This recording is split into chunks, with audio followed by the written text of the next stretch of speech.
What's going on, guys? Welcome back to the channel. Now, it occurred to me the other day that most of you don't actually know the story of my Mk4 Supra. I've owned this thing for 16 years and it's gone through a lot of changes. So I thought it's about time I took you guys for a little trip down memory lane to tell you what's happened. Now, a little disclaimer, I don't go into all the nitty-gritty details. If you do want to know more details, things like coilover specs, brake specs, blah, blah, blah, blah, blah, jump in the comments, let me know, and I can go into further detail on small parts of the car. But for now, let's go a bit of an overview of the last 16 years.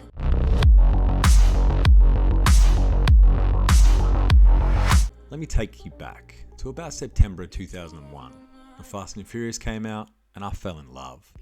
Now I knew I would never be able to own this car. I didn't know what a vision board was, but I knew what a fridge was. So I printed this exact photo out and stuck it on there.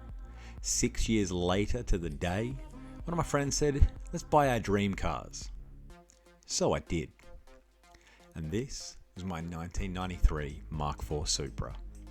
199 silver, 18-inch raised wheels, Supra decal down the side, GT stripes over the top, shopping list down the bonnet, non-turbo 2JZ GE, 5-speed. This thing was amazing. I was the happiest man alive. It was everything I wanted, apart from the turbo. But it wasn't fast and furious enough, not for me. So, the bumper came off. And also we had to say goodbye to the decals. I wasn't that ricer, but the Bomb-X bar did go on. And it got dropped a little bit. At this point, I felt like Paul Walker himself. But was I fast? Took it down the drags. Turns out it wasn't. Wasn't fast car. So I took the wing off. Went for a bit more style. Style over speed, because there was no speed. And I loved how this looked. But I needed more me. So we changed the wheels to black, thanks to my boy ProShine. Slammed it a little bit more. And it sat well. Sat nice.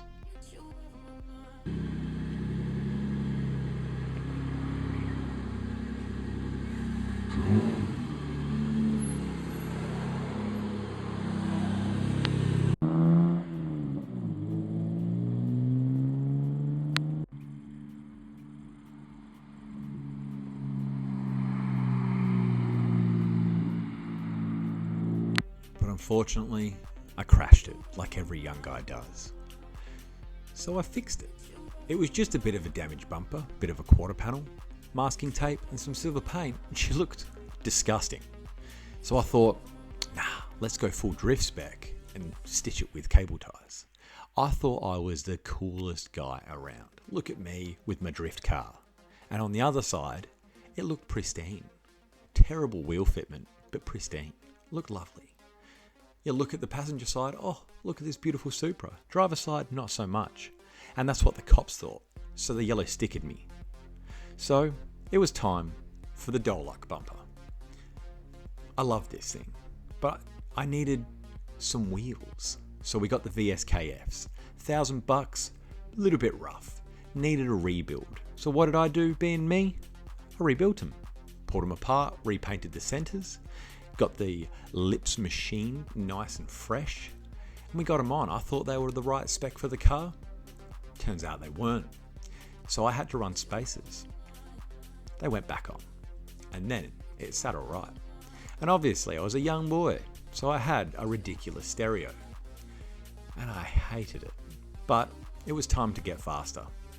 So introducing my 2JZ GTE. The Aristo twin turbo motor. Originally front sump, now a rear sump. At this point, the boys got in my ear with good advice. Hey man, you should rebuild the bottom end, freshen it up. Hey man, machine the head, freshen it up. Hey man, make some things shiny, freshen it up. So I did. All of those things. New water pump, new bottom end build, head got decked, and then I made some things a little bit sparkly. I was in love with this motor. So what did I do? I put it in my bedroom for the winter so that it didn't get damaged. Just like anyone would. And then it was time for the turbo, the GTX 3582, the billet core. I thought I was the bee's knees. So one Friday night I got home, I said to the boys, let's pull this old motor out and put the new one in. So we did. Then off to WTF Auto for the exhaust. And they did some wizardry and got it running.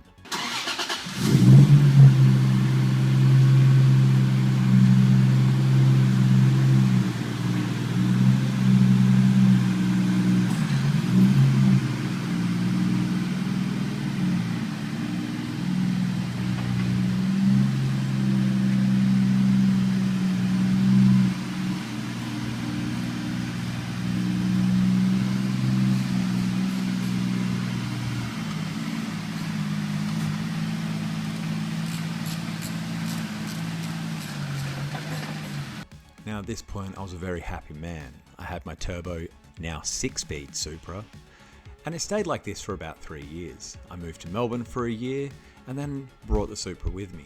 And then I just felt like it was time to get back into it and start playing and tinkering and upgrading. So we got rid of this interior and we got a carbon overlay, a proper carbon overlay. We made some custom indicators myself at home. The steering wheel, I wanted to go a bit more OEM, so I got an IS200 steering wheel and started refurbishing it. The engine bay was a little bit auto salon for my liking, now I'm a little bit older, so I changed it, blacked it out a bit, made it a bit more stealthy. And then I saw this rear seat delete and thought I need to do that. And then I saw this interior and thought I need to do that. So I did. I started making all of the back, all the covers, the rear seat delete, came through, leather wrapped it, got the interior all dialed, the steering wheel came out incredible, the seats have been changed, and of course I still needed a bit of a stereo because I'm a little boy at heart. Steering wheel was pristine and still is, and at this point it was a bit OEM plus and I was very happy with it, but I needed a bit more OEM, so we got the TRD wing.